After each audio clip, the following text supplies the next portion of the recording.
Bonjour à tous. Donc, il faut que je branche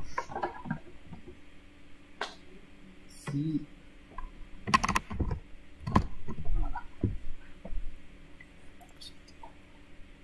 Je les ai envoyés par WhatsApp cette nuit. Voilà.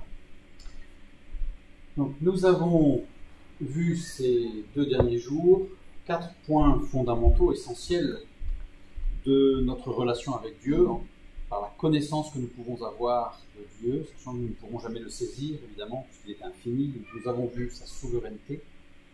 Ça veut dire que nous avons vu par la parole de Dieu que le diable n'a aucun degré de liberté. Il ne fait que obéir aux ordres de Dieu et qu'il ne peut rien faire, ni en plus, ni en moins. Il ne peut s'extraire de l'autorité divine.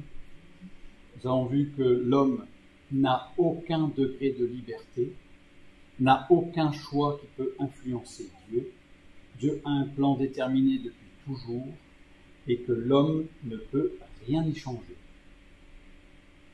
Il a cependant, c'est une manifestation de la grâce de Dieu, c'est qu'il a la possibilité de dire oui au salut ou de dire non. C'est tout. C'est énorme, c'est déjà énorme, mais il n'y a pas plus.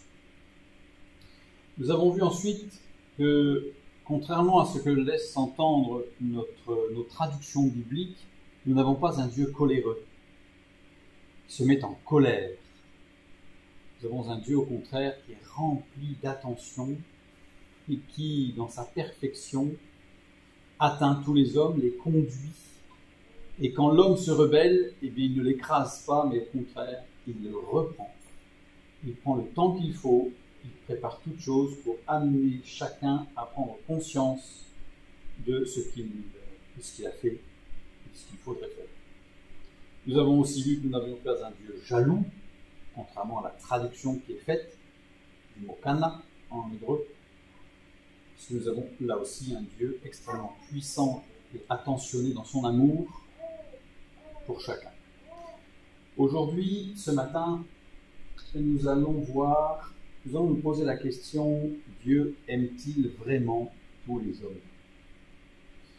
Parce que souvent, quand on parle de l'amour de Dieu, on en parle beaucoup, surtout depuis quelques années, où l'amour de Dieu, l'amour de Dieu, l'amour de Dieu, Dieu aime tous les hommes. Mais Dieu aime-t-il tous les hommes? Dieu peut-il aimer quelqu'un comme Adolf Hitler? Cet homme qui a détruit des millions d'hommes et de femmes, et en particulier les hommes et les femmes, il les a détruits, certains, les Juifs, parce qu'ils étaient le peuple de Dieu. Il s'est attaqué directement à Dieu. Dieu peut-il encore aimer un tel homme? C'est une question qu'on peut se poser. Quand on a des tortionnaires, quand on a des gens qui torturent, qui font des choses atroces sur des enfants de Dieu parce qu'ils sont enfants de Dieu, Dieu peut-il encore les aimer? C'est une question qu'on peut se poser. Alors très souvent, on ne va pas se la poser puisqu'on aura peut-être un peu peur de la réponse, ou parce qu'il y a des questions qu'il ne faut pas poser. Il y a des questions qui fâchent, et pourtant il est bon de se poser ces questions. Donc, ce matin, nous allons regarder l'amour de Dieu. Et pour commencer, nous allons nous poser quelques questions. Justement, des questions que les enfants posent à papa et maman. En général, papa et maman se trouvent un peu embarrassés pour répondre, mais tu verras ça quand ça comprend. Et plus on grandit, et moins on se sent la possibilité de poser de telles questions. On va en prendre quelques-unes. Pourquoi Dieu a-t-il créé l'homme? Ça, c'est une question, ça va. Réponse classique, je ne vais pas développer, réponse classique, pour montrer sa bonté, son amour.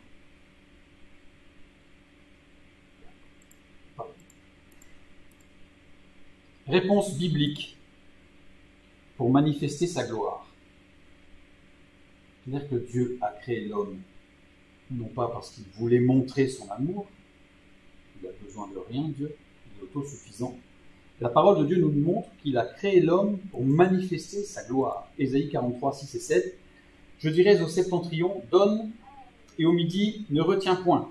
Fais venir mes fils des pays lointains et mes filles de l'extrémité de la terre, tous ceux qui s'appellent de mon nom et que j'ai créé pour ma gloire, que j'ai formé et que j'ai fait.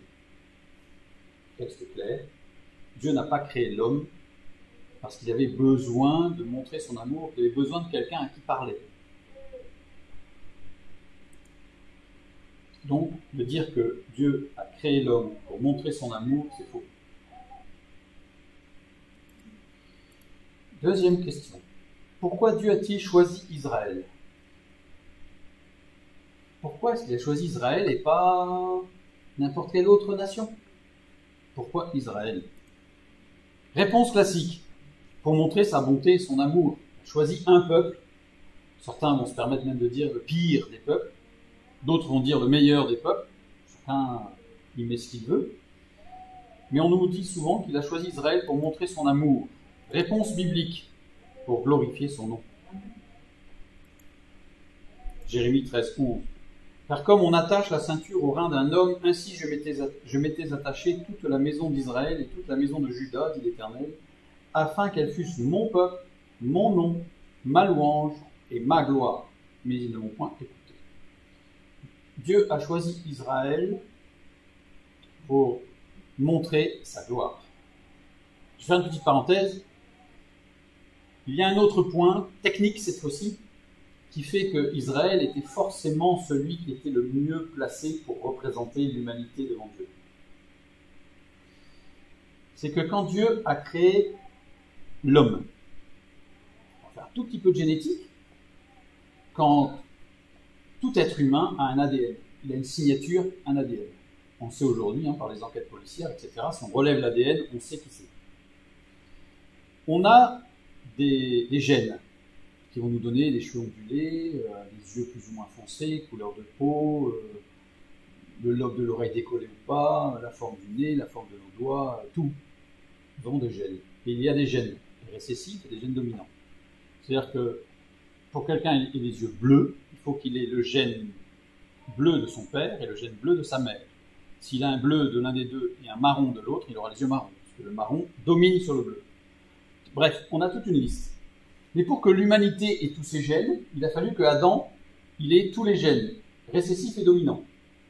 Donc ça veut dire qu'on sait comment était Adam. On peut faire son portrait robot. Puisqu'il avait tous les gènes dominants, ça veut dire qu'il avait le lobe de l'oreille décollé, ça veut dire qu'il avait le nez épaté, ça veut dire qu'il avait les yeux légèrement en amande, qu'il avait les yeux marrons, qu'il avait les cheveux frisés, qu'il avait la peau mate. Vous voyez, tout ça on sait. Et dans l'humanité, quel est le peuple qui, au carrefour de toute l'humanité, a un peu de toutes ces caractéristiques? C'est le peuple sémitique. C'est le peuple sémitique dans lequel on va retrouver un peu tout ça.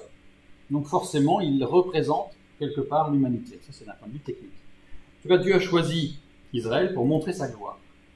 Donc dire qu'il a choisi Israël pour montrer son amour, c'est faux. Pourquoi Dieu n'a-t-il pas puni Israël? Quand même, quand on lit les textes, Israël a quand même été de multiples fois en opposition à Dieu. Il a fait n'importe quoi. Pourquoi? Réponse classique. Pour montrer son amour et sa miséricorde. Réponse biblique. Pour sa gloire. Ésaïe 48, 9 à 11.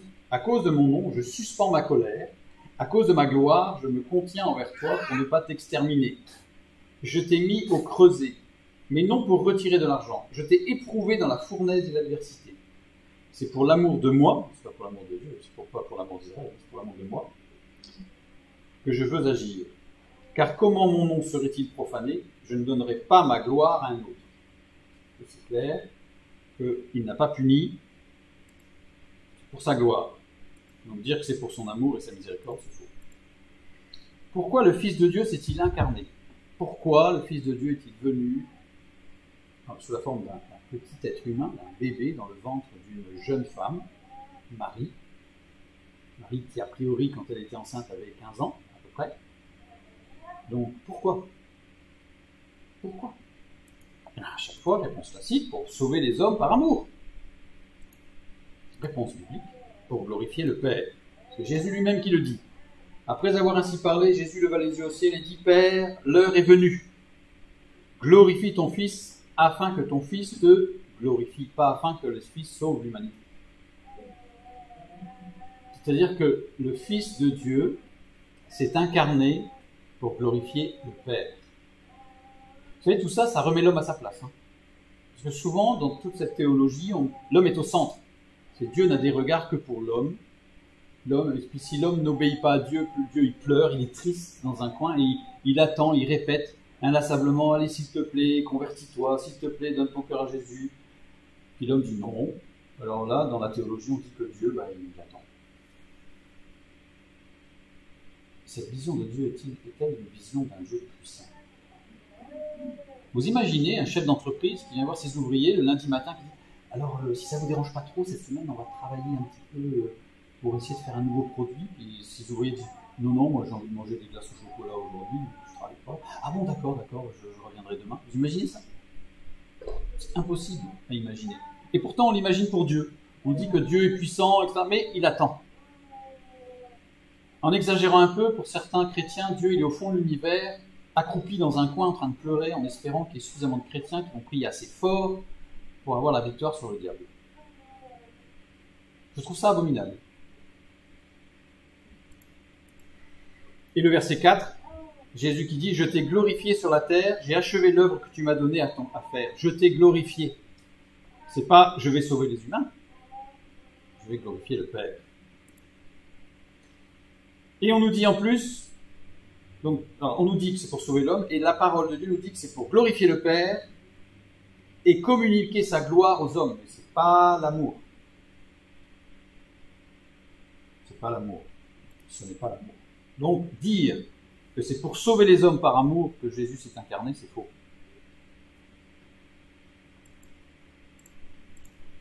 Pourquoi Jésus reviendra-t-il nous chercher? Il va revenir, il l'a promis et il le fera. Il va revenir. Pourquoi? Réponse classique. Pour nous prendre avec lui parce qu'il nous aime. Réponse biblique. Pour que nous le glorifions. 2 Thessaloniciens 1, 10. Lorsqu'il viendra pour être en ce jour-là glorifié dans ses saints et admiré dans tous ceux qui auront cru, car notre témoignage auprès de vous a été cru. Il sera glorifié dans ses saints et admiré. C'est pas l'homme qui est au centre, c'est Dieu qui est au centre. C'est pas l'homme qui est sur un piédestal, c'est Dieu qui est sur un piédestal. Donc dire qu'il va revenir pour nous prendre parce qu'il nous aime, c'est faux. Ça ne veut pas dire qu'il ne nous aime pas. Mais il ne revient pas parce qu'il nous aime. Il revient pour sa gloire.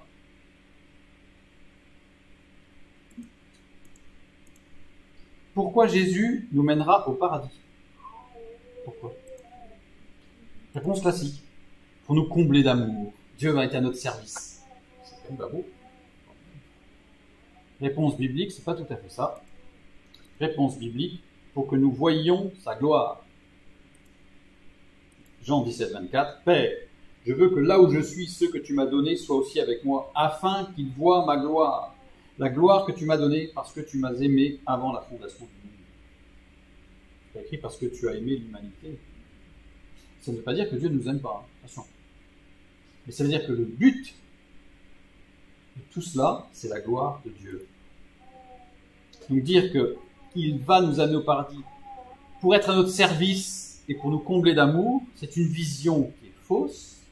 C'est la même vision que l'islam. C'est la même vision que le bouddhisme. C'est la même vision que les religions du monde. Or, ce n'est pas cette vision-là que Dieu nous donne dans la parole de Dieu. Dieu n'est pas un Dieu, il est Dieu. Colossiens 1,16, car en lui ont été créées toutes les choses qui sont dans les cieux et sur la terre, les visibles et les invisibles, trône, dignité, domination, autorité. Tout a été créé par lui et pour lui, pour lui. Dieu a tout créé, vraiment tout. Même Satan, Ça fait partie des questions qu'on essaye d'éviter. Dieu a-t-il créé Satan? Oui, bien sûr. En sachant ce qu'il allait faire? En sachant qu'il allait détruire la création parfaite? En sachant que Satan allait amener des hommes en enfer? Oui. Nous répondons oui. Pourquoi ne pas avoir détruit le diable après sa chute? Pourquoi, dès que le diable a chuté, Dieu n'aurait pas dit, bon, allez, maintenant terminé, on efface? Il aurait pu. Mais parce que la chute de Satan et l'œuvre de Satan font partie du plan de Dieu, pour sa gloire. Dieu le laisserait-il vivre par amour? Dieu aime-t-il Satan? Puisque Dieu est amour, tellement amour qu'il aime tout. Il aime tout le monde. Même le pire. Non. Non. On peut affirmer, sans avoir peur, que Dieu n'aime pas Satan. Ne nous induis pas en tentation. Prière de Jésus, modèle. Mais ce serait plus simple s'il n'y avait plus de tentateur, vous ne trouvez pas? On aurait pu éliminer une partie des prières, c'est quand même beaucoup mieux. Non. Mais pourquoi, puisqu'il ne peut pas se repentir? Pourquoi garder Satan? Puisque de toute façon, il ne peut pas se repentir. Puis d'ailleurs, est-ce qu'il peut se repentir, Satan? Vous savez, des enfants parfois posent ces questions. Et est-ce que Satan peut demander pardon à Dieu? Ah, grande question. Certains diront non. Tout le monde dira non. À ce moment-là, pourquoi? Il y a un problème. C'est-à-dire que c'est pas juste, puisqu'il n'a pas la possibilité de regretter ce qu'il a fait. Pourquoi? Je vous rassure, on va le voir juste un peu. Mais c'est une question. C'est une question. Voilà. Peut-il se repentir? Même l'enfer, qui a créé l'enfer? Alors, quand je pose cette question, certains chrétiens me disent, c'est Satan. Ah, je dis, ah bon, Satan a un pouvoir créationnel. Ah, ça, je ne savais pas. Satan n'a aucun pouvoir créationnel. Qui a créé l'enfer? C'est Dieu. C'est Dieu qui a créé l'enfer. Il l'a créé par amour? A-t-il créé l'enfer par amour? Non. Ce genre de questions, les dernières questions, sont des questions qui sont souvent posées par les enfants. Parce que l'enfant, lui, il est naïf dans le bon sens du terme, c'est-à-dire qu'il est ouvert à toute hypothèse. Même les hypothèses dérangeantes. Nous, on est beaucoup moins ouverts. Il y a des questions, on va les mettre de côté et surtout, ne me posez pas cette question. Là, je vous ai posé quelques questions dérangeantes quand même.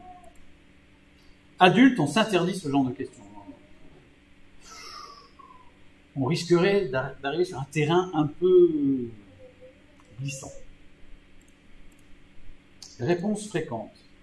Quotidienne réponse aux questions dont on vient de parler là, sur le diable et l'enfer. On nous dit, Dieu garde le diable en vie pour que les hommes soient libres. Ah. Dieu garde le diable pour que les hommes soient libres. Comme ça, ils peuvent choisir. Non, s'il n'y a plus de diable, ils ne peuvent pas choisir. Le diable, par la tentation, il nous met face à un choix. En nous tentant, il nous met face à un choix. Est-ce que j'obéis à Dieu ou pas? Un choix, si on a un choix, c'est qu'on est libre. Si on peut choisir, nous sommes libres.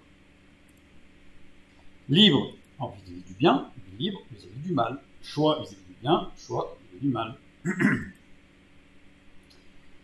Mais un jour, le diable sera détruit, n'est-ce pas? La parole nous le dit, qu'un jour, le diable sera détruit. Cela signifie-t-il que nous perdons notre liberté? Ça veut dire que si nous sommes libres parce qu'il y a le diable, le jour où le diable sera détruit, on ne sera plus libre. Ça veut dire que nous aurons un Dieu qui nous aura enfermés. Vous voyez, il faut aller jusqu'au bout de la question. Et là, ça pose un problème. Non, là, c'est pas possible.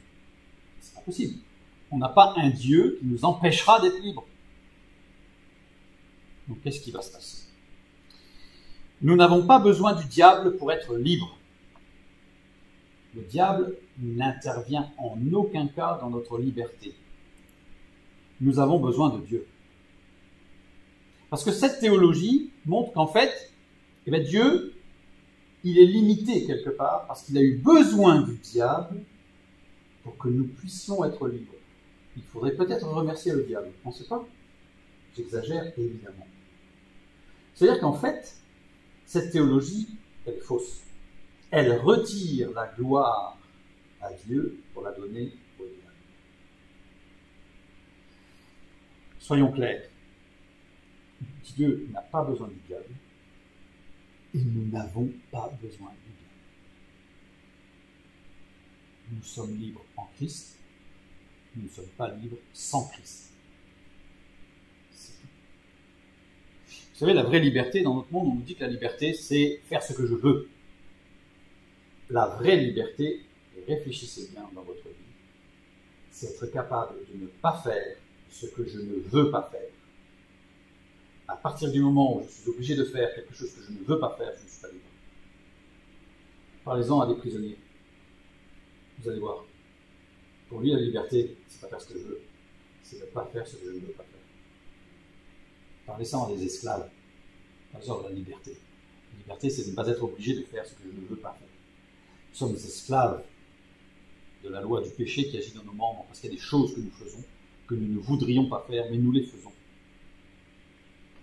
Nous sommes esclaves de ce qui a triomphé de nous.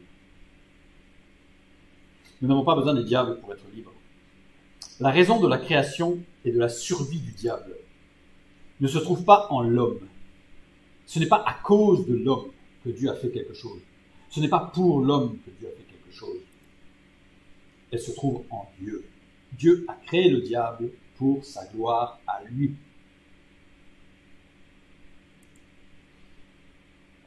Pourquoi? Pour manifester au maximum la gloire de Dieu, c'est-à-dire dans la perfection de la gloire et de la manifestation de sa gloire.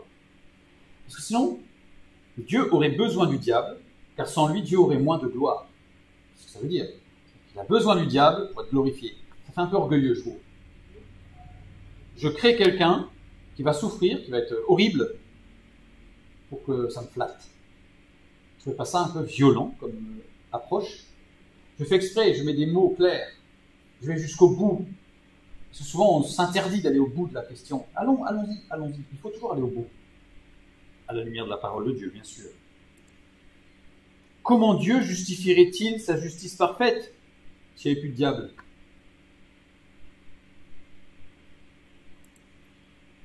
Comment Dieu justifierait-il sa sainteté totale? Comment Dieu justifierait sa colère? Dieu a-t-il besoin de justifier quoi que ce soit? Sérieux? Vous pensez que Dieu a besoin de justifier quoi? Quelque chose? Il est Dieu. Il n'a pas besoin de justifier ni de se justifier de rien. Parfois, nous avons tendance à demander des comptes à Dieu. Pourquoi tu as fait ça? Vous imaginez que votre enfant, à 2 ans et demi, 3 ans, commence à parler, et à chaque fois il vous dit, mais papa, maman, pourquoi tu as fait ça? T'as vu, c'est pas bien, hein, j'ai eu mal, je souffre, j'avais pas envie, pourquoi tu as fait ça? Ce serait assez insupportable. Surtout si vous êtes une famille nombreuse. Si en permanence tout le monde vous demande de vous justifier de tout. Et encore, entre guillemets, nous sommes que parents. Dieu, il est Dieu. Il n'a besoin de se justifier de rien. Ça, on en parlera un petit peu cet après-midi pour la prière. Dieu utilise le diable pour accomplir sa volonté dans le monde. Mais alors, c'est Dieu qui veut la souffrance. Poussons-vous. C'est Dieu qui veut la souffrance. En plus, de toute façon, on a vu que Dieu était souverain.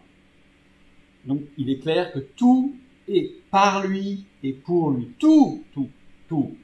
Le grec, en plus, c'est panta, c'est-à-dire toute chose et toute action. Donc, tout ce qui bouge, tout ce qui a un mouvement, tout ce qui se fait, tout ce qui a une intention, tout ce qui a un projet, c'est Dieu. Même ceux qui trafiquent, même ceux qui génèrent des complots au niveau politique, au niveau de tout ce qu'on veut, c'est Dieu qui est à l'origine. Aucun homme ne fait ce qu'il veut. Dieu est souverain. Ces réponses fréquentes amènent inéluctablement à des impasses. On se rend compte que, en fait, l'impasse, c'est qu'à chaque fois, on diminue Dieu.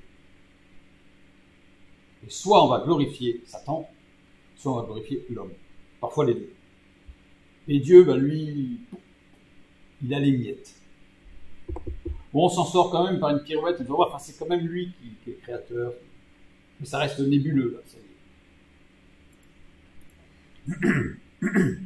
Pardon. Donc, là, maintenant, nous allons prendre quelques points, parce que nous n'aurons pas le temps de tous les prendre. Mais je vais prendre des points, quand on parle de l'amour de Dieu, je vais prendre des points qui sont, justement, rarement traités. Personnellement, je ne les ai jamais vus traités. Mais on va les prendre rarement traités, parce qu'il existe tellement de choses qui traitent de tellement de points sur l'amour de Dieu, dans tous les sens. Mais on va essayer de remettre Dieu à sa place, et l'homme à sa place, et Satan à sa place. Genèse 3, 22. L'Éternel Dieu dit, voici l'homme est comme l'un malheureux, voici l'homme est comme l'un d'entre nous, au travers de la connaissance du bien et du mal. Le bien, nous avons déjà vu que c'est Tov, c'est la création et dans le Tov. Tout ce que Dieu fait est bien. C'est-à-dire que le bien, c'est Dieu.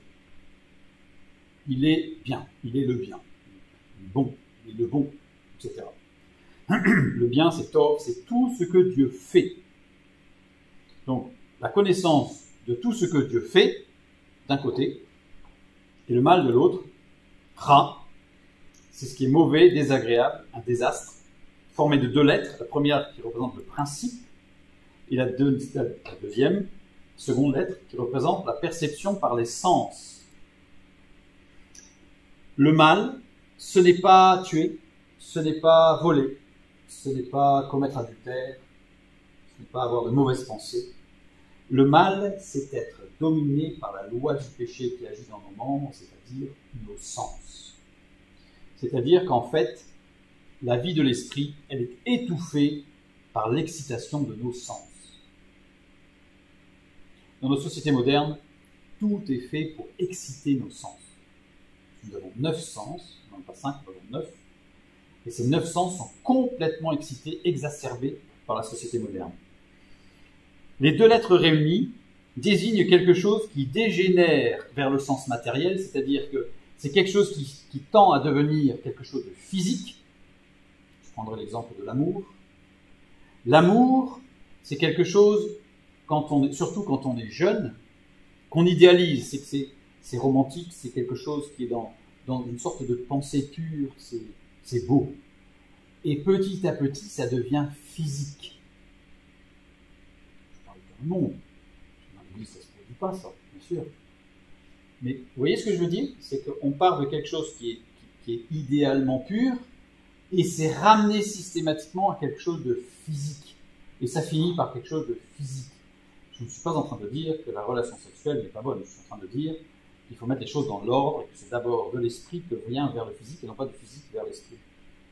Tous ceux qui pensent qu'en ayant des relations sexuelles avec leur partenaire, ils vont renforcer leur amour, se trompent complètement.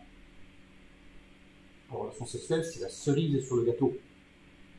Et avant de mettre la cerise sur le gâteau, il faut le gâteau. Donc, et quelque chose, Ra, c'est quelque chose donc, qui rend opaque, puisqu'en fait, nos sens nous trompent. Vous avez tous vu des trompe-l'œil, vous avez tous vu des images, quand vous les regardez, vous croyez voir quelque chose, et en fait, c'est autre chose. Toujours, on a tous connu ce petit jeu-là. Il y a l'audition aussi, c'est pareil. Il y a des choses qu'on entend qui nous trompent.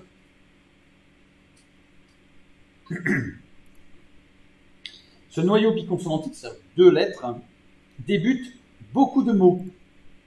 Le mot faim, le mot désordre, le mot peur, le mot rupture, le mot horreur, le mot frisson, le mot chanceler, le mot troublé, tout ce qui est écrasement, affliction, nuisance, brisure, hostilité, Ra. Toutes ces choses sont des manifestations de nos sens, qui vont exciter nos émotions, et qui vont étouffer nos sentiments spirituels, ce qui vient de l'esprit.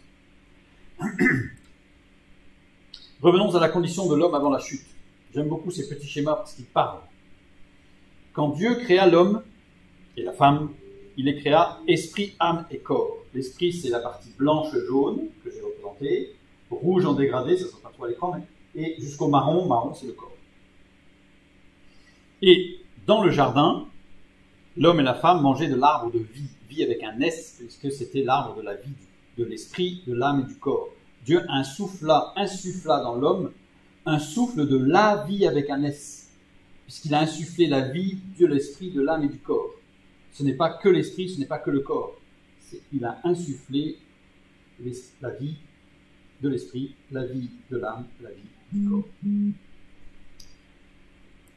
Et par cette nourriture extraordinaire de l'arbre de vie, l'esprit se fortifie suivant 9 axes qui sont les 9 fruits de l'esprit et qui viennent non pas détruire mais maîtriser les sens afin que nous puissions nous épanouir dans la sagesse et l'intelligence de l'esprit au travers de nos sens, mais d'abord par l'esprit qui vient maîtriser nos sens.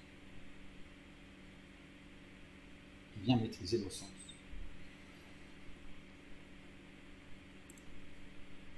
Et la condition de l'homme après la chute. Qu'est-ce qui s'est passé? Alors on ne va pas regarder tout ce qui s'est passé, parce que la parole de Dieu est très précise dans le texte, mais nous allons juste voir la conclusion de ce qui s'est passé. L'homme et la femme, toujours représentés, ont excité de façon extrêmement violente, dans le texte biblique c'est clair, extrêmement violente, leur sens, exacerbé, complètement.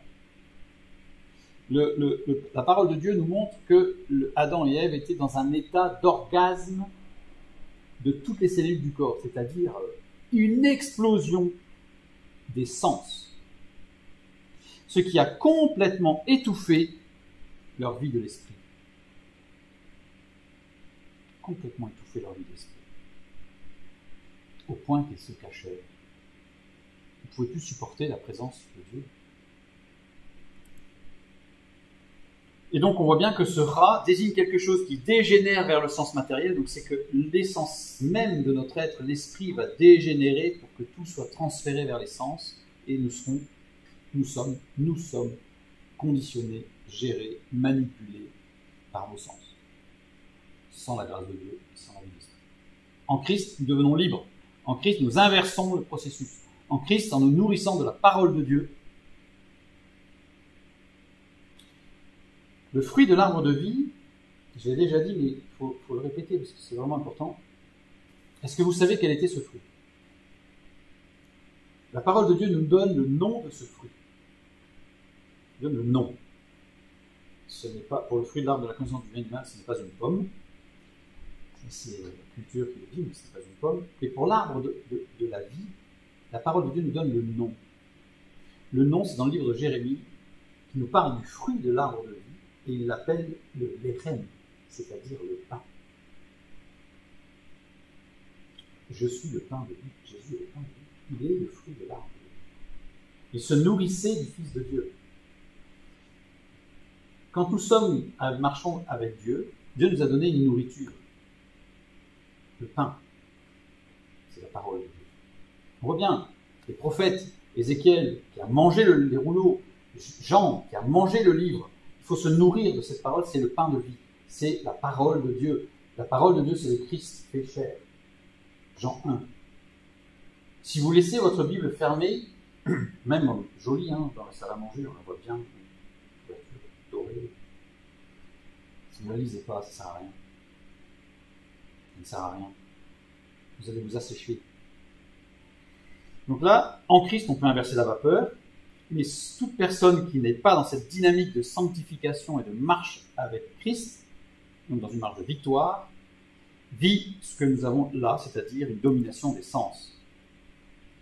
Et ces 9 sens fournissent une somme d'informations qui saturent les mémoires humaines. C'est-à-dire que nos sens envoient approximativement 40 millions d'informations par seconde au cerveau. Et notre cerveau, il gère tout ça. Imaginez que dans le jardin d'Éden, Adam et Ève géraient tout ça. Nous sommes incapables, notre état de conscience nous permet de gérer 200 informations par seconde. C'est déjà énorme. C'est déjà énorme. Voilà, consciemment, le cerveau ne peut traiter que 200 informations par seconde. Par contre, 40 millions. En fait, ce qui s'est passé, c'est là qu'on va voir une des premières manifestations de l'amour de Dieu, c'est que Dieu va mettre en place une protection. La conscience et l'inconscience. À la chute, Dieu va séparer le conscient et l'inconscient, parce que si nous avions dû gérer 40 millions d'informations par seconde, notre cerveau aurait complètement explosé, nous aurions été incapables d'écouter quoi que ce soit, d'avoir conscience du temps qui passe, de pouvoir se concentrer sur quoi que ce soit, de pouvoir faire un choix. Parce que déjà, imaginez 200 informations par seconde à gérer dans les limites burn-out immédiat, là. Et l'inconscient, lui, il gère 40 millions d'informations par seconde. Amusez à vous multiplier par 24 heures ce que ça fait. Gère le flux sensoriel. Notre inconscience gère tout le flux sensoriel.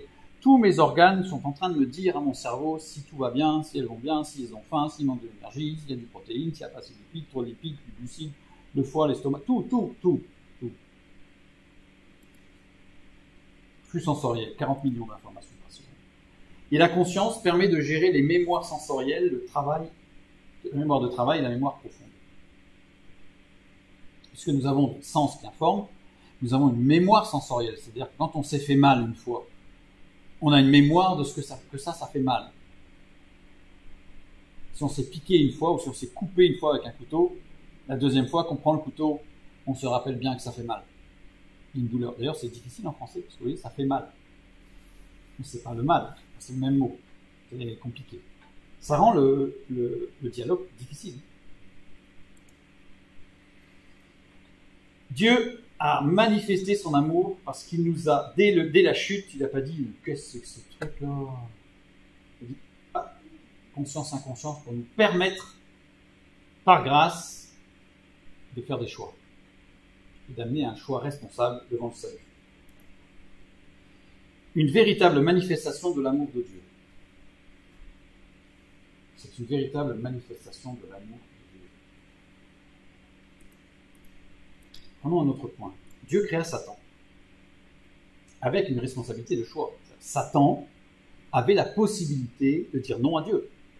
Et il a utilisé cette possibilité. Et on dit souvent qu'il a voulu se faire l'égal de Dieu. Le texte biblique ne nous dit pas ça. Le texte biblique nous dit qu'il a voulu se faire l'égal du Fils de Dieu. C'est pas la même chose, parce qu'il n'est pas bête. Remplacer Dieu, c'est possible. Remplacer le Fils de Dieu, il y en a beaucoup sur Terre qui l'ont souhaité, qui ont essayé de le faire. Évidemment, là aussi, ce n'est pas possible. Comment, comme tout être possédant ou étant un esprit, c'est tout être qui a un esprit, c'est-à-dire l'être humain, parce que les animaux n'ont pas d'esprit, et les anges, qui sont spirituels, donc qui ont un esprit, eh bien, ont tous la possibilité de choix. L'animal n'a pas la possibilité de choix.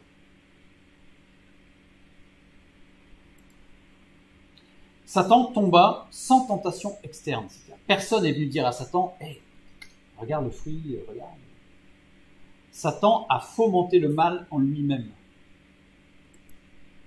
Il pécha délibérément, aiguillé par une ambition exagérée. C'est-à-dire un orgueil qui a commencé à puisqu'il avait la gloire, puisqu'il était le plus haut dans la gloire, le plus haut des anges. Il avait la gloire, et cette gloire, il l'a transformée en orgueil.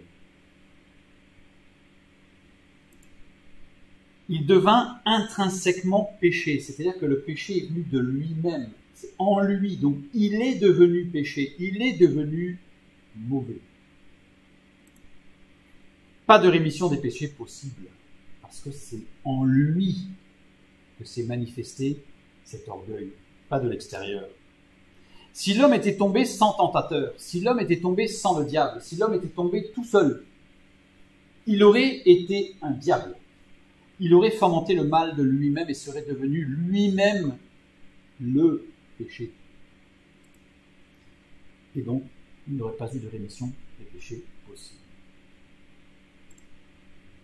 Dieu a laissé une possibilité d'accès au salut à l'homme en créant Satan, sachant qu'il allait chuter, pour que Satan soit le tentateur de l'homme et que l'homme ait la possibilité de venir au salut. Sinon, ce n'était pas possible. C'est par amour, c'est une manifestation de l'amour de Dieu pour les hommes que Dieu a créé Satan. Ah, ça choque, hein. Ça choque. Parce que sinon, l'homme aurait été irrécupérable. Puisqu'il aurait fomenté le mal, il aurait fini par fomenter le mal en lui-même. Là, ayant un tentateur extérieur, on peut intervenir sur ce qui est rentré pour le faire sortir.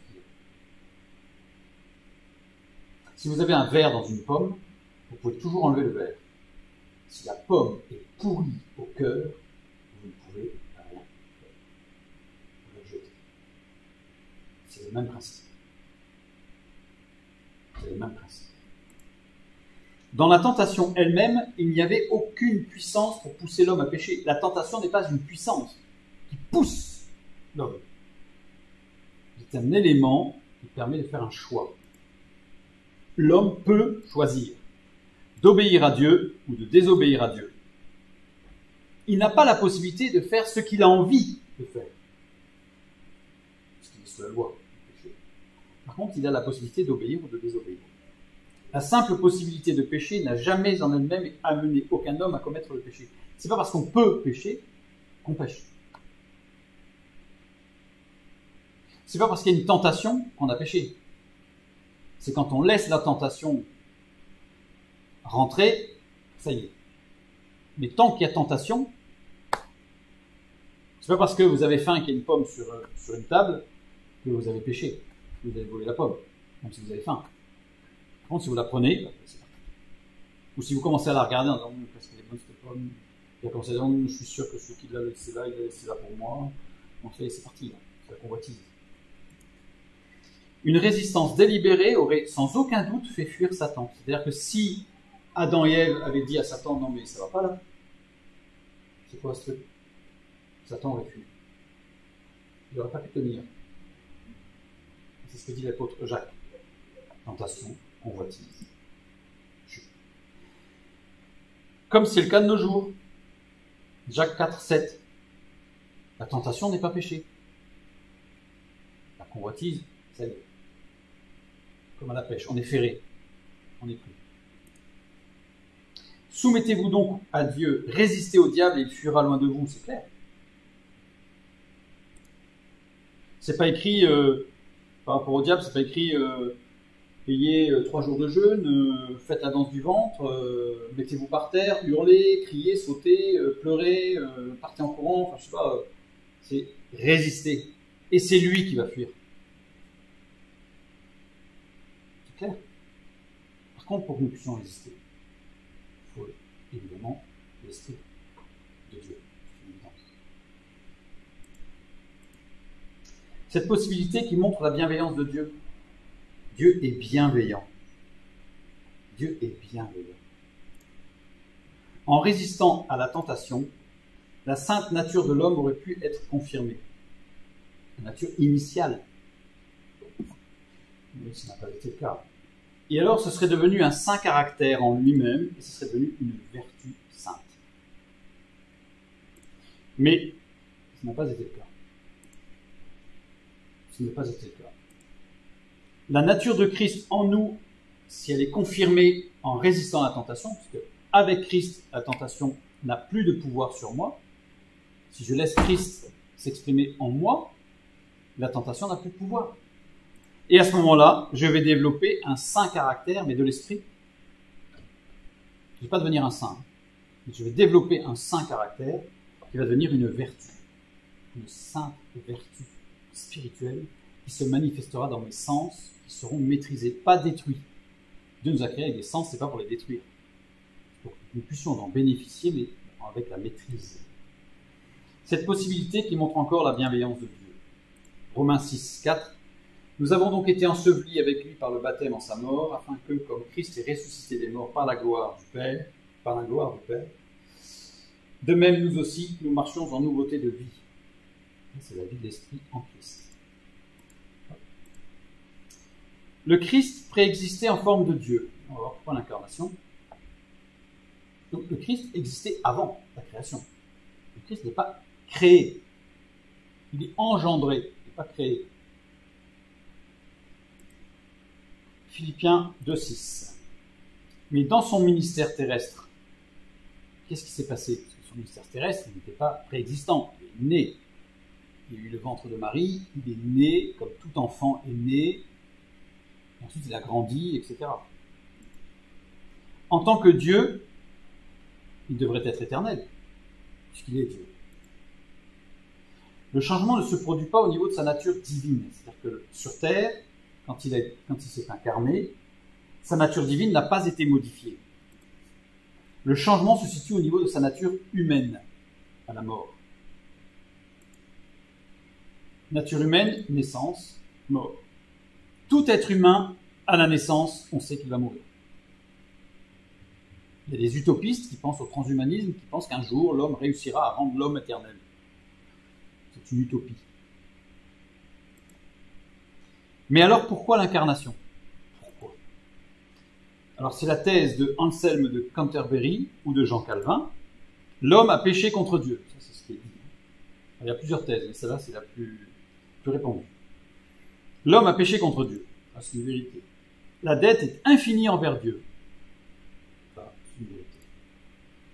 L'homme ne peut rembourser cette dette, puisque l'homme est un être fini. Il ne peut pas rembourser une dette infinie. La dette, elle est infinie.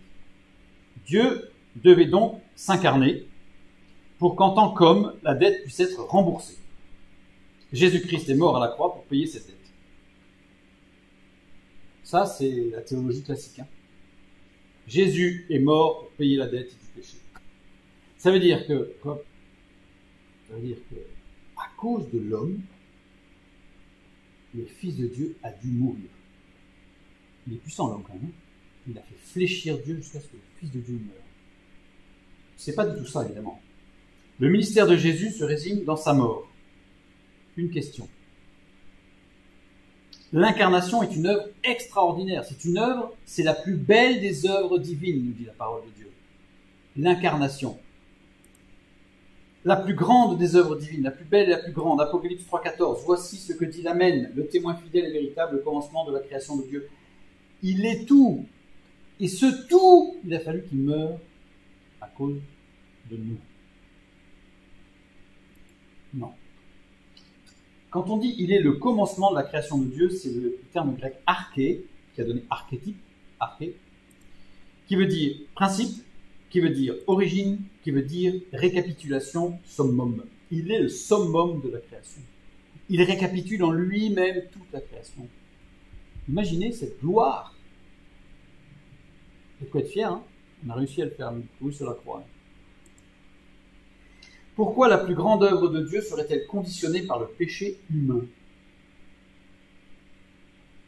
Dieu serait soumis au péché de l'homme. La plus grande œuvre de Dieu serait contingente au péché de l'homme. Impossible. Dieu, dans son essence, est pourtant totalement indépendant, n'est-ce pas? On affirme des choses comme ça, sans réfléchir, qui sont contradictoires. Dieu est totalement indépendant. Mais il a dû envoyer son Fils à cause du péché. Il n'est pas indépendant. Vous voyez, il y a un problème. Si l'incarnation est contingente au péché de l'homme, elle n'aurait pas eu lieu s'il n'y avait pas eu de péché. S'il n'y avait pas eu le péché, Jésus ne mourrait pas. Vous pensez que Jésus ne serait pas mort s'il n'y avait pas eu le péché? On va le regarder.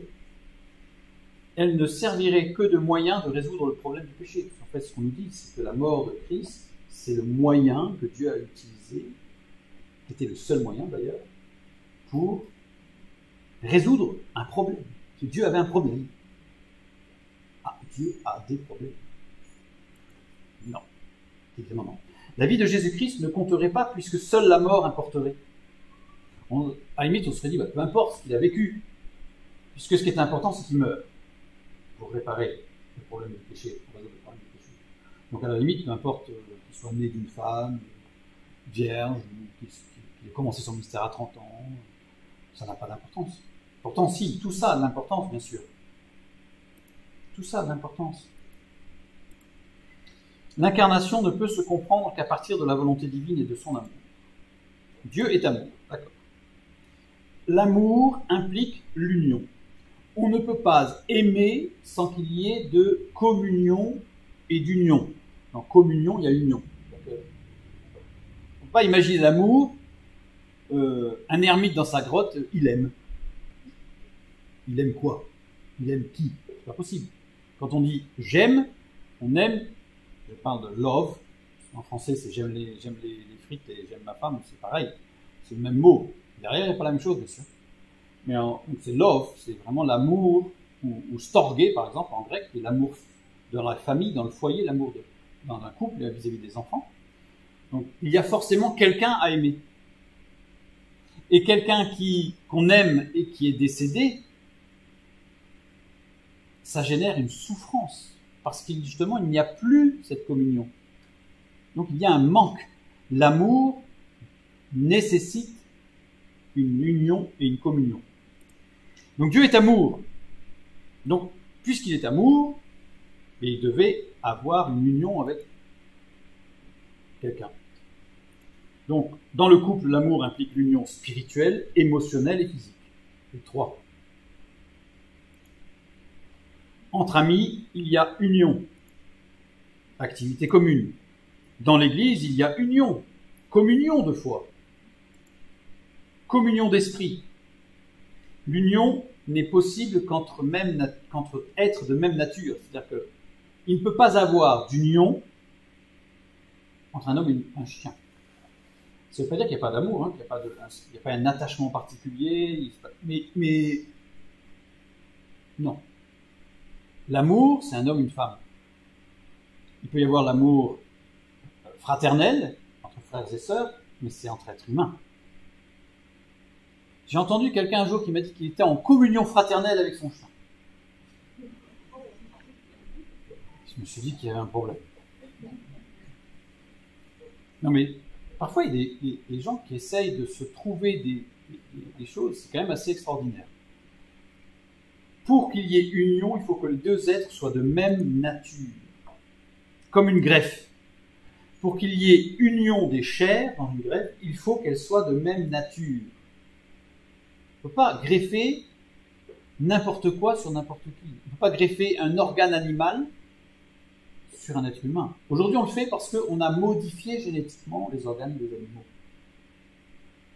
Aujourd'hui, il y a des cochons qui ont des cœurs génétiquement modifiés pour être adaptés et transplantables dans un être humain. Je ne sais pas au niveau psychologique ce que ça peut faire que d'avoir un cœur de cochon. Je pense que ça va être désastreux. Parce que le physique, c'est une chose, mais il y a tout le reste derrière. Dieu aime. L'amour parfait implique l'union. L'union implique l'identité des natures. Dieu est esprit. L'homme n'est pas esprit. Or, Dieu et l'homme sont de nature incompatible. Dieu est esprit, nous sommes matière. Nous sommes créés. Le fait d'être créé nous rend différents de Dieu qui est incréé. Donc nous ne sommes pas de la même nature. Nous ne pouvons pas nous unir à Dieu. Nous ne pouvons pas. Impossible. Nature divine, nature humaine. Dieu est infini, l'homme est fini. Dieu est éternel, l'homme est temporel. Dieu est omniprésent, l'homme est circoncis dans l'espace. Je ne peux pas être partout en même temps. Etc., etc., etc. Il faut qu'une personne divine s'incarne pour qu'il puisse y avoir union. Le Fils de Dieu est parfaitement homme, donc de même nature que nous, totalement Dieu, donc de même nature que Dieu. Et donc, il va faire ce trait d'union. C'est pour ça qu'il n'y a que le Fils qui peut nous unir au Père. L'incarnation du Fils de Dieu a rendu possible l'union entre Dieu et l'homme. Maintenant qu'on a compris ça, s'il n'y avait pas eu de péché, y aurait-il eu le Fils de Dieu incarné? Oui. Serait-il mort? Oui. Oui. Sinon, nous n'aurions pas pu nous unir au Père. Donc, la venue et la mort du Fils de Dieu n'est pas là pour résoudre un problème que l'homme aurait généré. C'est là parce que Dieu, dans sa bienveillance et son amour, a manifesté la perfection dans sa création pour que nous puissions un jour être unis à lui et bénéficier de sa gloire.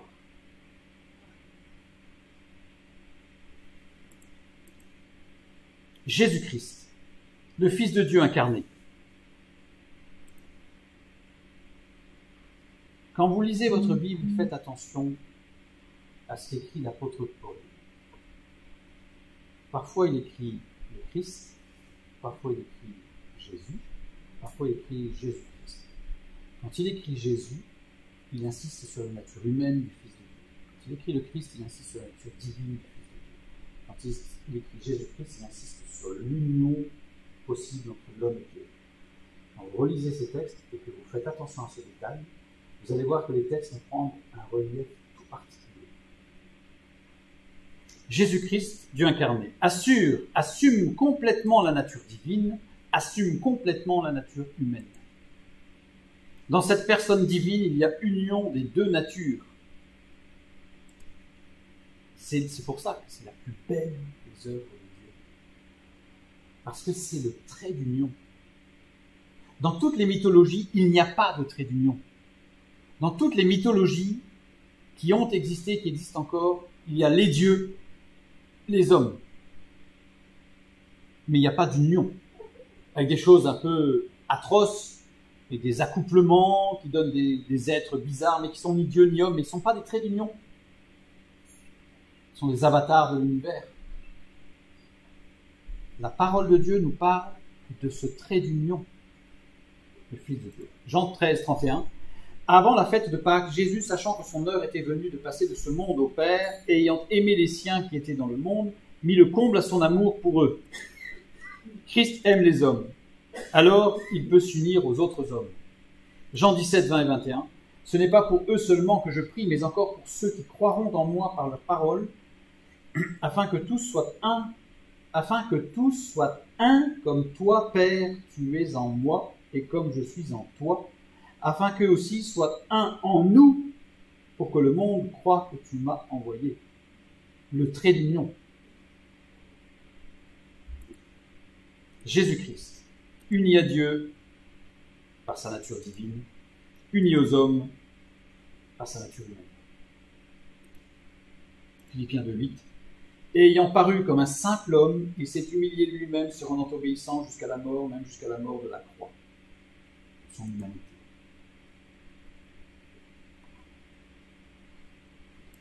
Il est mort.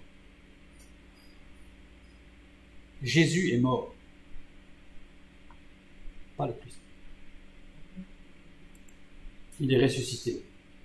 Jésus lui dit, « Ne me touche pas, car je ne suis pas encore monté vers mon Père, mais va trouver mes frères et dis-leur que je monte vers mon Père et votre Père, vers mon Dieu et votre Dieu. » Je m'inviterai à dire aussi l'autre passage. Christ s'est uni au Père. Tout est accompli. Nous pouvons être unis au Père. C'est pour ça qu'il fallait qu'il meure. Parce qu'il fallait que Jésus meure et que le Christ retourne au Père. Et le trait d'union est parfait. Manifestation extraordinaire de l'amour de Dieu. Par et en Jésus-Christ, nous sommes un avec Dieu.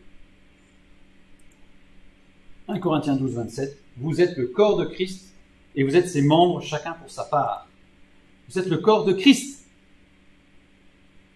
Ce n'est pas le corps de Jésus-Christ, c'est le corps de Christ. Parce que Jésus est mort. Il est ressuscité. Et Christ est le Père. Vous êtes la partie, je dirais, humaine, matérielle de Christ. Le corps de Christ, union par et dans l'esprit, par et dans l'amour, Jean 13, 35. À ceci tous connaîtront que vous êtes mes disciples si vous avez de l'amour les uns envers les uns pour les autres. L'amour qui unit. Il est retourné au Père, le Christ. Jean 14, 6. Jésus dit, je suis le chemin, la vérité et la vie. Nul ne vient au Père que par moi. Il y a ce trait d'union, il n'y en a pas d'autre. Il a ouvert le chemin vers Dieu. Jean 10, 9. Je suis la porte. Si quelqu'un entre par moi, il sera sauvé.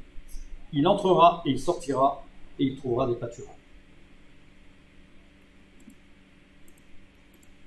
Jésus-Christ. Et donc, par et en Jésus-Christ, nous sommes un avec Dieu et nous devenons participants de la nature divine. 2 Pierre 1, 3 et 4. Comme sa divine puissance nous a donné tout ce qui contribue à la vie et à la piété au moyen de la connaissance de celui qui nous a appelés par sa propre gloire, nous a appelés par sa gloire. C'est pas par son amour qu'il nous a appelés, c'est par sa gloire et par sa vertu, lesquelles nous assurent de sa part les plus grandes et les plus précieuses promesses, afin que par elles vous deveniez quoi? Participants de la nature divine, de l'union au Père. C'est puissant. C'est puissant. Continue. Un autre point. On pourrait développer, parce que sur l'incarnation, c'est extraordinaire. Un autre texte. 1 Timothée 2, 3 et 4. Cela est bon et agréable devant Dieu, notre Sauveur, qui veut que tous les hommes soient sauvés et parviennent à la connaissance de la vérité. Donc là, on a la preuve que Dieu aime tous les hommes, s'il veut que tous les hommes soient sauvés. C'est un texte terrible dans sa traduction, parce que ça sous-entend que Dieu est incapable de faire ce qu'il veut. Dieu veut que tous les hommes soient sauvés. Est-ce que tous les hommes sont sauvés? Non. Ah. Dieu veut quelque chose et il ne l'a pas. Vous n'avez pas l'impression que ça...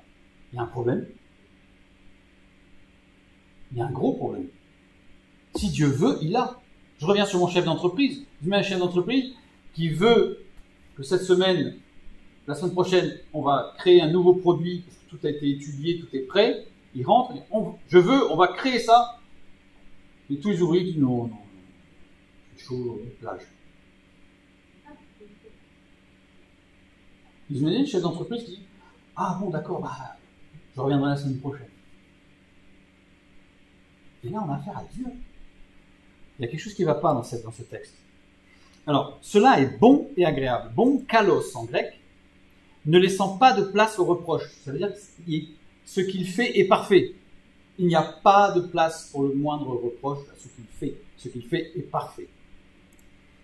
D'une façon excellente. Cela est excellent et sans la moindre erreur. Et agréable. Apodectos. Apodectos, c'est un terme qui n'est employé que 2 fois dans la parole de Dieu, qui veut dire acceptable.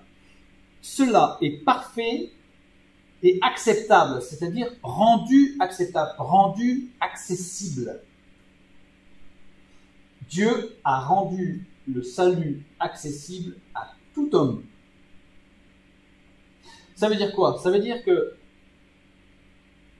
une personne handicapée, une personne qui est très limitée en raison de son handicap mental profond.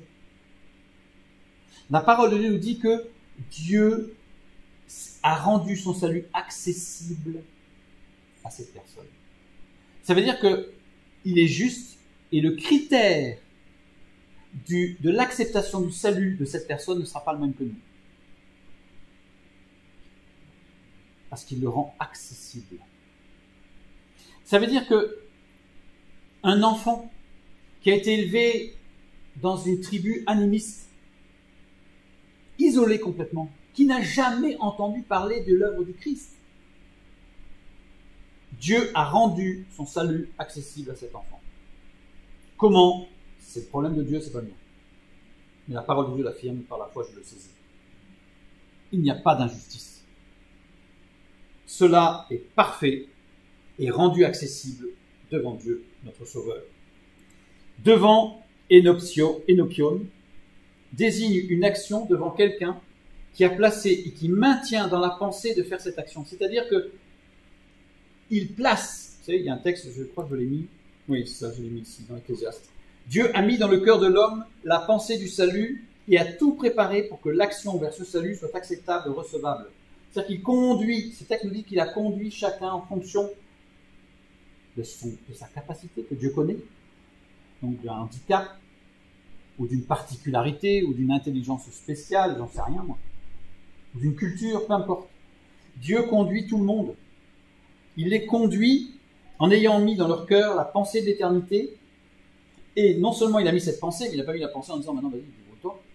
Il a mis cette pensée et il veille en permanence à ce que cette pensée soit toujours présente au moment opportun, qu'elle remonte à la surface au moment opportun, qu'elle soit préparée, et que tout ce qui est autour soit préparé jusqu'au moment du choix qui sera véritablement, on l'a déjà vu, un choix libre et responsable.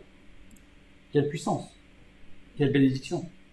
Ecclésiaste 3.11, exprimé de façon claire, il fait toutes choses bonnes en son temps, c'est exactement cela est bon et agréable. Même il a mis dans leur cœur la pensée d'éternité, bien que l'homme ne puisse pas saisir l'œuvre que Dieu fait du commencement jusqu'à la fin. C'est-à-dire qu'on ne peut pas saisir tout ce que Dieu a fait pour nos vies. Et on ne le saisira jamais tellement c'est parfait, profond. Par contre, par la foi, nous savons que, comme dit l'apôtre Paul, la grâce de Dieu envers moi n'a pas été vaine.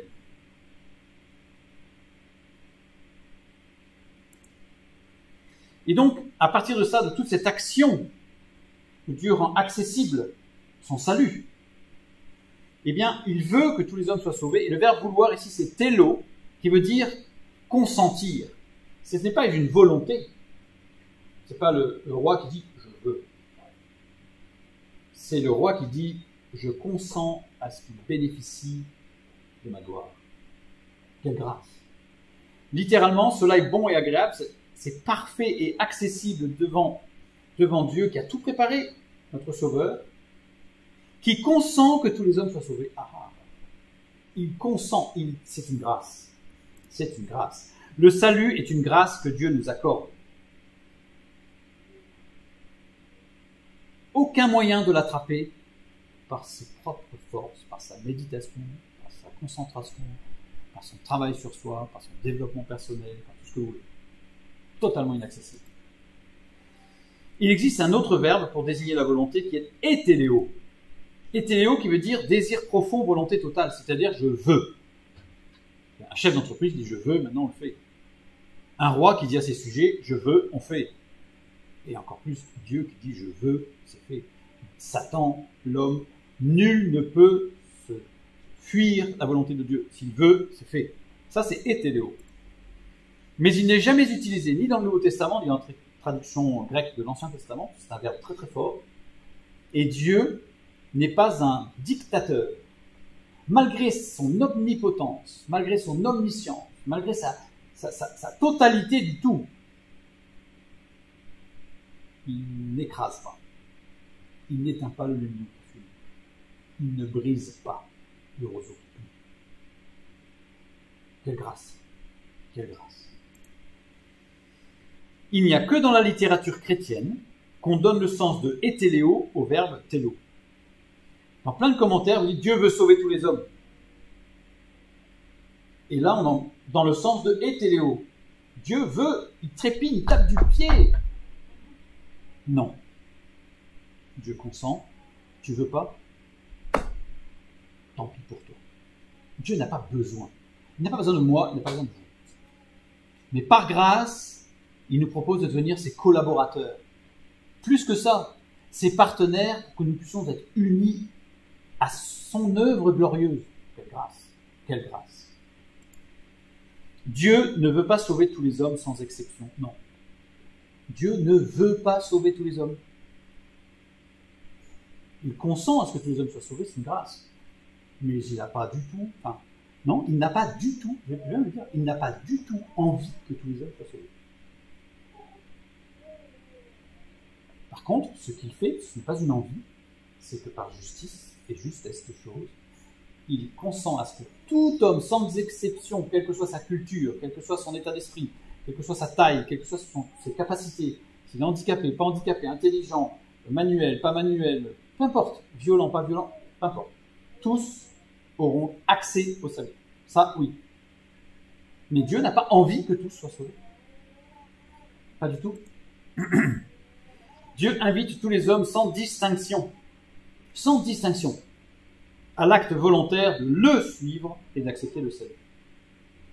Mais pourtant, on nous dit que Dieu aime tous les hommes quand même. Dieu aime tous les hommes. C'est inconcevable que Dieu n'aime pas tous les hommes. C'est une citation qui n'est pas biblique. Quand certains me disent, si, c'est écrit dans la parole, Dieu aime tous les hommes. Il n'y en a pas. Il n'y a pas un seul verset où il est écrit que Dieu aime tous les hommes. Car Dieu a tant aimé le monde, pas les hommes. Car Dieu a tant aimé sa création qu'il a envoyé son Fils, etc., parce qu'il consent à ce que tous les hommes soient sauvés. C'est jamais écrit que Dieu aime tous les hommes.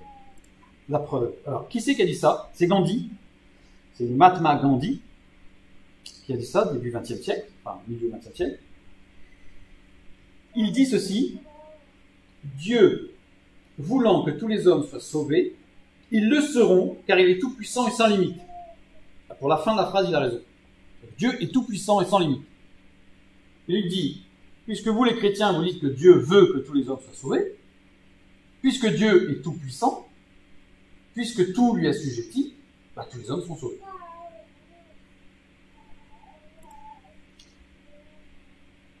Et il manque la fin d'ailleurs de sa citation, parce que la fin de sa citation, il cite Gandhi, il dit Dieu veut que tous les hommes soient sauvés. Non, Dieu aime tous les hommes, pardon. Dieu aime tous les hommes. Virgule. Cela signifie que le sacrifice de Jésus-Christ est inutile. Parce que si Dieu veut que tous les hommes soient sauvés, il dit Dieu. Donc tous les hommes sont sauvés. Ça va loin. Par ailleurs, il compara la marche vers Dandi. Dandi, vous savez, c'est la marche du sel. On appelle la marche du sel quand il a commencé la révolte en Inde par rapport aux taxes et à la taxation du sel en particulier. Donc c'est la marche vers Dandi à l'entrée. Et donc il compare sa marche à Dandi à la marche de Jésus à Jérusalem et affirma que comme le Christ, il pourrait lui aussi mourir pour sauver les hommes. Tu vois bien? Énorme, orgueil énorme, incompréhension totale. Non, Dieu n'aime pas tous les hommes. La preuve. Prenons le psaume 5 et le verset 6. Les insensés ne subsistent pas devant tes yeux, tu hais tous ceux qui commettent l'iniquité. Tu hais, le verbe haïr. C'est Dieu là qui est question. Hein. C'est Dieu. Il hait, le verbe haïr, tous ceux qui commettent l'iniquité. Psaume 11, verset 5. L'Éternel sonde le juste, il hait le méchant et celui qui se plaît à la violence. Du verbe haïr. Le verbe haïr, ce n'est pas aimer. Hein. Enfin, je sais pas, mais... Il existe plus de 500 versets où il est parlé de la haine de Dieu, du rejet total de Dieu des hommes qui commettent l'iniquité.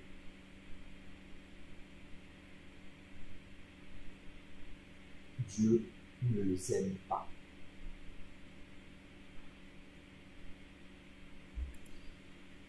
Le verbe haïr ici, sané, attitude envers des personnes ou des objets que l'on déteste et méprise et avec qui on ne désire ni contact ni relation. Ça, c'est pas fort. C'est pas... Ouais, ils sont pas sympas, je les aime pas trop. C'est haïr. C'est rejeter totalement. Dans les deux cas. Mais attention, la parole de Dieu est unie, elle forme un tout, d'accord? Entre l'Ancien et le Nouveau Testament, tout forme un tout. Acte 17:30, qu'est-ce qu'il est écrit? Dieu, sans tenir compte des temps d'ignorance, annonce maintenant à tous les hommes en tout lieu qu'ils aient à se repentir. Ça veut dire quoi? Ça veut dire que Dieu conduit tout homme à la capacité d'accepter ou non le salut avec lucidité et responsabilité. Là, je renvoie vers nos études sur la souveraineté et le libre arbitre, pour voir comment Dieu conduit tout homme à cette capacité d'entendre et de répondre de façon personnelle au salut offert, sans être sous influence culturelle, éducative, familiale, expérimentale, tout ce que vous voulez. Donc Dieu conduit tout homme à la capacité d'accepter ou non le salut. Celui qui refuse avec obstination le salut de Dieu est totalement rejeté de Dieu. C'est-à-dire que c'est fini. C'est fini. c'est pas moi qui le dis, c'est la parole de Dieu. Plus de 500 textes qui parlent du rejet. Il y a des hommes, par sa bienveillance, Dieu les a conduits jusqu'à la prise de conscience de la grâce offerte. Et si ces hommes se sont obstinés dans le refus, alors ils sont rejetés. Rejetés, ça ne veut pas dire abandonnés. Ça veut dire qu'ils continuent à être des instruments entre les mains de Dieu. Ils pensent être libres, que l'ennemi. Ils sont sous l'entière domination de Dieu, pas du diable, de Dieu. C'est Dieu qui maintient et qui conduit toutes choses. Adolf Hitler a fait son choix. Si vous prenez une biographie détaillée de la vie d'Adolf Hitler, vous allez voir qu'il a eu à maintes reprises l'occasion d'avoir contact au salut. Il l'a refusé. Il a préféré la gloire des hommes. Vous voyez où ça va venir. Mais tout ce qu'il a fait et dit était conduit par Dieu. Pour le salut. C'est une autre question, mais je renvoie à nos études, les dernières études que nous avons vues pour comprendre tout cela. Je vais prendre les deux versets. Je vous dis, il y en a 500, j'en ai pris deux. Psaume 5, verset 6. Tu hais, donc rejette totalement tous ceux qui commettent l'iniquité. Mais qu'est-ce que l'iniquité? Qu'est-ce que l'iniquité? Parce que c'est quand même sérieux là. Un jour, j'ai entendu un pasteur qui parlait de petits péchés et grands péchés. Ça m'a sidéré. Les petits péchés dans la vie, les petits péchés, pas grave. Il y a le péché, il y a Dieu et il n'y a pas Dieu. Il y a Dieu sans Dieu. Il y a avec Dieu, en dehors de Dieu. Ou contre Dieu. Si on est en dehors, on est contre. Qu'est-ce que l'iniquité? Avon. Avon, ça veut dire tomber sous les sens. Ça veut dire, si, bon, c'est pas grave. C'est tomber sous les sens, être dominé par les sens. Souci de diaporama. La domination des sens, pour avon, iniquité, la domination des sens amène à chercher ce qui est grand, ce qui est sensationnel, ce qui est fantastique, ce qui est même fantasmagorique. Ce qui est haut et imposant, c'est-à-dire que l'iniquité, c'est chercher ce qui en jette, ce qui va éblouir les yeux, ce qui va surcharger l'oreille. Enfin, bref, c'est les watts, les lumens, c'est-à-dire la lumière, la musique, sport de l'extrême, tout ce qui va exciter nos sens. Ça, c'est l'iniquité. Daniel 3.1, un exemple de l'iniquité. Le roi Nebuchadnezzar fit une statue d'or haute de 60 coudées, ça rapporte approximativement 30 mètres, et large de 6 coudées, 3 mètres. Il la dressa dans la vallée de Doura, dans la province de Babylone. Le grand, il faut que ce soit grand, il faut que ça en jette. Les versets 4 et 5. Un héros cria à haute voix, « Voici ce qu'on vous ordonne, peuple, nation, hommes de toutes les langues. Au moment où vous entendrez le son de la trompette, du chalumeau, de la guitare, de la sambuc, du psalterion, de la cornemuse, et de toutes sortes d'instruments de musique. » Et là, pour que tout ça soit bien dans l'excitation, on rajoute une bonne couche de musique avec un peu de watts. S'il y a eu des amplis à l'époque, je pense qu'ils auraient rajouté l'ampli. Voilà, on voit tout le jeu qui se passe là. C'est exactement pareil aujourd'hui. Il n'y a rien de nouveau sous le soleil. Et donc, dès qu'il y aura, alors il y a la statue, et dès qu'il y aura tout ce mouvement musical, tout ce mouvement sonore, eh bien, vous adorerez la statue. Prenons le psaume 11, verset 5. L'Éternel sonde le juste, il rejette totalement le méchant et celui qui se plaît à la violence. Celui qui se plaît à la violence, Aheb. Aheb en hébreu qui veut dire amour particulièrement fort pour la nourriture, la boisson, le sommeil, la sexualité, la danse, tout ce que vous voulez. C'est tout ce qui est sensoriel. Les sens sont des moyens, pas des buts. Les sens ne sont pas des buts de plaisir, d'extase, de jouissance, d'orgasme. La violence, Hamas. Hamas, violence, fausseté, mensonge, injustice. ceux qui ont un amour particulièrement fort au niveau sensoriel pour ce qui est faux, c'est-à-dire ce qui simule la vie de l'esprit, sont rejetés de Dieu. Ce n'est pas un jeu. Dans notre société, on est habitué à ce que tout soit un jeu, puis quand on fait off, ça y est, c'est fini. Là, on n'est pas dans un jeu. On n'est pas dans un jeu, mais les enjeux sont énormes. L'éternité, c'est long. C'est très long. Nous avons vu qu'il y a de nombreuses manifestations d'amour de Dieu. On n'a vu que quelques-unes. L'incarnation, conscience-inconscience, même dans le détail de notre fonctionnement, tout est bienveillance, tout est amour de Dieu, mais un amour qui n'exclut pas la justice. La question que nous allons nous poser, c'est pourquoi Dieu est-il amour? Parce que nous avons vu tout à l'heure que l'amour nécessitait une union, une communion, et des personnes de même nature. Alors, certains vont me dire, ouais, mais bon, comme il a prévu avec le Fils qu'on soit uni au Père, ça veut dire que quelque part, il va y avoir l'amour. Oui, mais ça veut dire qu'il y a un laps de temps où Dieu n'est pas dans l'amour. Il doit attendre, ça fait 6000 ans qu'il attend. C'est un moment. D'être uni à des hommes pour pouvoir connaître l'amour, non, pas du tout.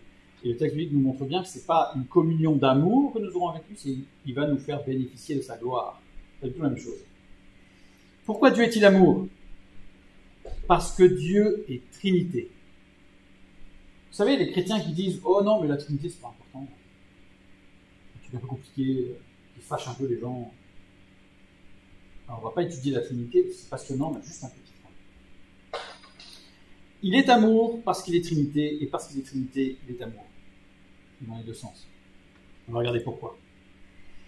L'amour nécessite une relation dans l'altérité, c'est-à-dire il faut qu'il y ait un autre. Parce que celui qui dit « je m'aime moi-même beaucoup », et que tous les matins dans la glace, il se fait un bisou sur la glace, ça ne s'appelle pas de l'amour, ça. D'accord. Dieu est un. Donc Dieu doit être avec des relations. S'il est Dieu un et qu'il est amour, il doit avoir une relation avec quelqu'un. Avec les anges, avec les hommes. Mais si son amour repose sur une nécessité, une nécessaire relation, alors cela signifie qu'il dépend des autres pour être amour. Ce qui n'est pas possible. Dieu ne dépend pas, l'amour de Dieu ne dépend pas de la création. Il est autosuffisant. C'est pas possible. Ça veut dire qu'il n'est plus autosuffisant. Donc il n'est plus Dieu. Et il n'est pas parfait. Pour que Dieu soit parfait, il faut qu'il y ait plusieurs personnes en lui-même. Il faut 3 consciences en un seul être. Pourquoi 3 ? Pourquoi 3 et pas 4 ou 5 ou 12 ou 24, comme certaines mythologies où on arrive à des choses incroyables. Pour l'amour, l'amour implique 2 choses. Le partage. S'il n'y a pas de partage, il n'y a pas d'amour. Il faut un donateur pour qu'il y ait un partage. Il faut que quelqu'un donne. Et il faut que quelqu'un reçoive. C'est logique. Qui peuvent être l'un et l'autre tour à tour. C'est-à-dire que celui qui donne n'est pas tout le temps celui qui donne. Celui qui donne, l'autre reçoit. Et tout s'entend, celui qui a reçu donne à celui qui a... Enfin, vous voyez ? Donc c'est une dynamique. C'est comme ça que ça doit fonctionner. Évidemment, dans l'amour, couple, enfant, amour fraternel, évidemment, il n'y a pas quelqu'un qui donne en permanence et qui s'épuise, et l'autre qui le vampirise.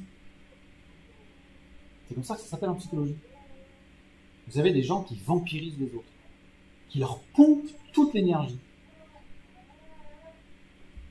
Là, on n'est pas dans l'amour.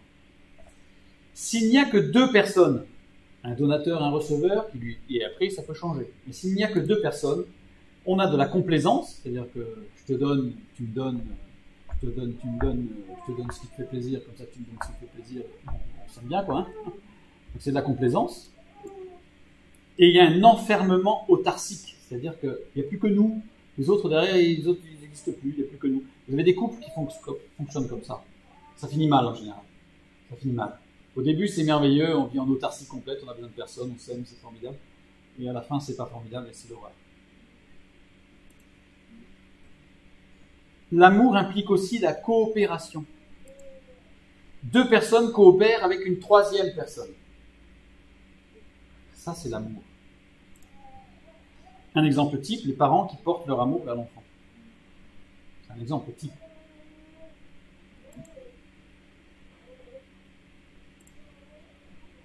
S'il y a plus que 3 personnes, si on imagine 4 personnes, il va y avoir l'apparition de ce qu'on appelle l'aléatoire, c'est-à-dire qu'il va y avoir des groupes et des clans.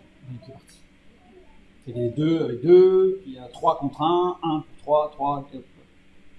Et on arrive dans l'aléatoire, c'est-à-dire quelque chose qui va être mouvant, qui n'est plus stable. Or, Dieu est stable. Donc il ne peut pas y avoir 4, il ne peut y avoir que 3. Donc, le fait même que la parole de Dieu qui a été écrite il y a 3500 ans, au niveau de la Torah, amène un Dieu trinitaire, parce que dans l'Ancien Testament, dès la Genèse, il est parlé du Dieu trinitaire. Par exemple, quand il dit « Au commencement, Dieu créa les cieux et la terre ». Bereshit bara Elohim. Elohim, c'est un terme qui est un pluriel, c'est le pluriel de Elé, qui est lui-même le pluriel de El. Donc El, c'est 1, Elé, pour être un pluriel de 1, il faut au moins 2, et Elohim, c'est le pluriel du pluriel, donc il faut 3. Donc, Elohim, c'est un terme pluriel du pluriel, et tous les verbes qui sont conjugués après Elohim sont à la 3e personne du singulier. C'est-à-dire que dans la parole de Dieu, il y a des fautes de conjugaison permanentes. C'est comme si on avait il avec un S et. Partout. Mais je dis, ils écrivent. On sent que ça ils écrivent. Donc c'est exactement ça. Et quand Elohim est utilisé pour des hommes, des juges par exemple, ou des messagers de Dieu, le verbe est au pluriel. C'est une différence. Donc il n'y a que 3. Dieu est suffisant. Il n'y a donc pas d'aléatoire en lui. Pour qu'il y ait un amour plein, il faut au moins 3 personnes. Pour la conscience, il faut au moins 3 personnes. Pour la conscience, comment puis-je savoir que je suis un homme? Parce que je suis en contact avec d'autres hommes, d'autres êtres humains. C'était le problème d'Adam. Quand Dieu envoie la femme, il le laisse d'abord voir les animaux, etc., pour prendre conscience qu'il n'est pas ça, il n'est pas ça, il n'est pas ça, mais je suis quoi, moi? Alors il lui envoie une femme. Et la femme, en voyant l'homme, va dire « Ah, je suis de sa nature ». Et l'homme, voyant la femme, va dire « Ah, je suis de sa nature ». Il a besoin de l'autre pour savoir qui il est. Mais ce n'est pas suffisant. Dieu vient leur parler parce qu'il faut renvoyer l'image de l'autre sur un troisième pour avoir conscience de ce que nous sommes. Donc toute la construction psychologique de l'être humain est détaillée dans Genèse 2 et 3. Donc pour avoir conscience, il faut au moins 3 personnes. Plus de 3 est superflu, puisque ça génère de l'aléatoire. Pour la conscience, je parle pas pour la relationnelle. D'accord. L'aléatoire, c'est une imperfection. Dieu ne manifeste pas l'amour. Ça veut dire que Dieu ne manifeste pas l'amour. Dieu est l'amour. C'est ce que l'apôtre Jean reprend dans ses épîtres. Nous aimons parce que Dieu nous a aimés le premier. C'est-à-dire que si Dieu n'était pas amour, nous ne pourrions aimer. Nous avons en nous des attributs divins, complètement floutés, faussés par le péché. Nous sommes tous d'accord. Mais nous avons des restes, je dirais, flous des attributs divins. L'amour, la justice, la persévérance, la maîtrise de soi. On n'est pas complètement dénué de tout ça. Mais c'est complètement déformé, flouté, tronqué. Et Dieu ne se manifeste dans son plan. C'est-à-dire que Dieu ne manifeste pas de l'amour, il est amour. Et il se manifeste dans son plan. C'est-à-dire que Si on n'y voit pas Dieu, on va voir l'amour de Dieu, mais en fait, c'est Dieu. Là, c'est subtil, mais ce sont des visions complètement différentes. Je vais juste revenir sur le point de Dieu n'a pas envie du tout que tous les hommes soient sauvés. Pourquoi je peux affirmer ça? Parce que Dieu a créé l'enfer. Pourquoi Dieu a-t-il créé l'enfer? Il a créé l'enfer. Alors l'enfer, d'abord, je vais un tout petit peu définir ce que c'est, parce que ce n'est pas un endroit où il y aurait le diable avec sa fourche toutes les fesses. Image d'Épinal. L'enfer, c'est un état. Ce n'est pas un lieu, c'est un état. Imaginez-vous là, tous réunis, votre téléphone portable sonne, et là, il y a la gendarmerie, la police qui vous appelle, et qui vous dit « Toute votre famille vient de périr dans un incendie. Malheureusement, nous n'avons pas pu les sauver, et ils ont hurlé de douleur pendant des heures. Ils sont tous morts. » Vous apprenez ça. Qu'est-ce qui va se passer? Certaines personnes vont se mettre à pleurer. D'autres vont se mettre à hurler. D'autres encore vont se mettre à taper sur les murs. D'autres peut-être vont se mettre à courir. Dans tous les sens. Se mettant en danger d'ailleurs. Courir dans tous les sens. D'autres vont rester dans un mutisme total. Ils vont être prostrés. Le choc est tellement violent que psychologiquement, par blackout, ils sont bloqués. Plus aucune expression ne sort. Il faut faire vite pour qu'une expression sorte de ces personnes-là, parce que sinon leur corps va tomber malade. Leur corps va développer des ulcères, des cancers, du psoriasis, de ce que vous voulez. Les enfants sont particulièrement sensibles à la somatisation, c'est-à-dire, comme ils n'ont pas des mots pour exprimer des choses, ça, en eux, ça les travaille, ça les détruit, et c'est leur corps qui parle. Donc nous, en tant qu'adultes, imaginons qu'on soit prostré, là on ne peut plus, donc notre corps va tomber malade. Maintenant, imaginons une situation où nous serions comme dans une bulle, complètement étanche, sans corps, sans aucun moyen d'expression avec l'extérieur. Pour l'éternité, la douleur, le remords que nous aurions s'auto-alimenterait pour devenir de plus en plus violent, sans qu'on ait un jour l'espoir de sortir de là. Ça, c'est l'enfer. C'est-à-dire un isolement total, immatériel, donc inexpressif. Il n'y a pas pire. Ce qu'on appelle le paradis, c'est l'inverse. Le paradis, c'est au contraire, c'est un développement total, dans une communion totale de la présence de Dieu pour bénéficier de la gloire de Dieu et des attributs divins dans un échange avec Dieu et avec les saints d'une manière infinie et totale. L'inverse, la plénitude. D'accord ? Donc Dieu a créé l'enfer parce que le hurlement, la souffrance de ceux qui seront en enfer glorifieront la justice de Dieu. Et la plénitude de ceux qui seront dans la présence de Dieu permettra à ces personnes de glorifier l'amour de Dieu. Dieu n'a absolument pas envie que l'enfer soit vide et que sa justice ne soit pas glorifiée. Mais chacun, dans sa situation, assumera la totale responsabilité de son choix, comme nous l'avons vu, parce que Dieu est juste, et que nul ne pourra dire « je ne savais pas ». Parce que ce sera sans reproche.